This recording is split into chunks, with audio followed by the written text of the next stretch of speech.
ভারত হাত ধরে জিতিয়ে তাদেরকে বাঁচিয়েছে, নাহলে আজকে ওখানে অর্ধেক মানুষ থাকতো না, সিরিয়ার মতো হয়ে যেত। তো কিছু লোক থাকে যেই বাংলাদেশ ওদের জুতো মেরেছে, বুটে চটকেছে, তাদের চামচাগিরি করছে, তাদের দালালি করছে। রাজাকাররা তখনও করেছিল, সেই তাদেরকে ধরে ফাঁসি দিয়েছিল হাসিনা সরকার বলে। তার বিরুদ্ধে এদের আন্দোলন সারা বিশ্ব জুড়ে যে মৌলবাদী আতঙ্কবাদ ছড়াচ্ছে, সেটাও বাংলাদেশ তার শিকার হচ্ছে। বাংলাদেশের ভবিষ্যৎ অন্ধকার হয়ে যাচ্ছে। ওদেরই ছেলেপুলে একদিন দেশ ছেড়ে পালাবে। ওপাশে এপাশে শান্তি আমরা চাইছি, ওপাশেও শান্তি হোক। এখানে যেমন সংখ্যালঘুরা সম্মানের সঙ্গে সুরক্ষিত আছেন, অধিকারের সঙ্গে, ওপার বাংলাতেও সেই সংখ্যালঘু হিন্দুরা সেভাবেই থাকুন, যারা ওই দেশের জন্য রক্ত দিয়েছেন, প্রাণ দিয়েছেন, বলিদান দিয়ে বাংলাদেশকে স্বাধীন করেছেন, সম্পন্ন করেছেন। তারাও অধিকারের সম্মানের সঙ্গে ওখানে যেন থাকেন, এটা আমরা চাই। আপনাকে কত জেলা? পালি জেলা। আপনার কোন জেলা বলুন স্যার?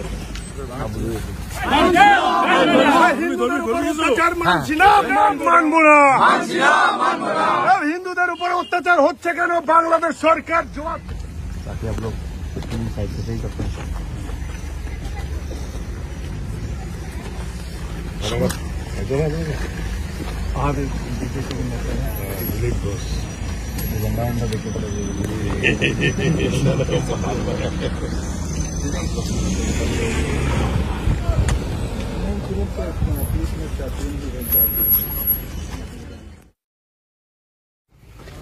যে ওপাশে এপাশে শান্তি আমরা চাইছি, ওপাশেও শান্তি হোক।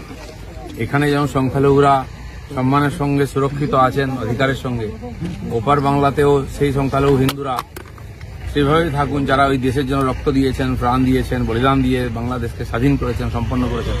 তারাও অধিকারের সম্মানের সঙ্গে ওখানে যেন থাকেন, এটা আমরা চাই।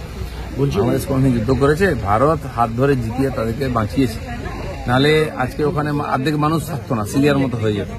তো কিছু লোক থাকে যেই বাংলাদেশ ওদের জুতো মেরেছে, বুটে চটকেছে, তাদের চামচাগিরি করছে, তাদের দালালি করছে। রাজাকাররা তখনও করেছিল, সেই তাদেরকে ধরে ফাঁসি দিয়েছিল হাসিনা সরকার বলে। তার বিরুদ্ধে এদের আন্দোলন সারা বিশ্ব জুড়ে যে মৌলবাদী আতঙ্কবাদ ছড়াচ্ছে, সেটাও বাংলাদেশ তার শিকার হচ্ছে। বাংলাদেশের ভবিষ্যৎ অন্ধকার হয়ে যাচ্ছে। ওদেরই ছেলেপুলে একদিন দেশ ছেড়ে পালাবে। নমস্কার, জয় হিন্দ। आप कहाँ से? राजस्थान। कौन सा जिला? पाली जिला से। आपका कौन जिला बोलून सर?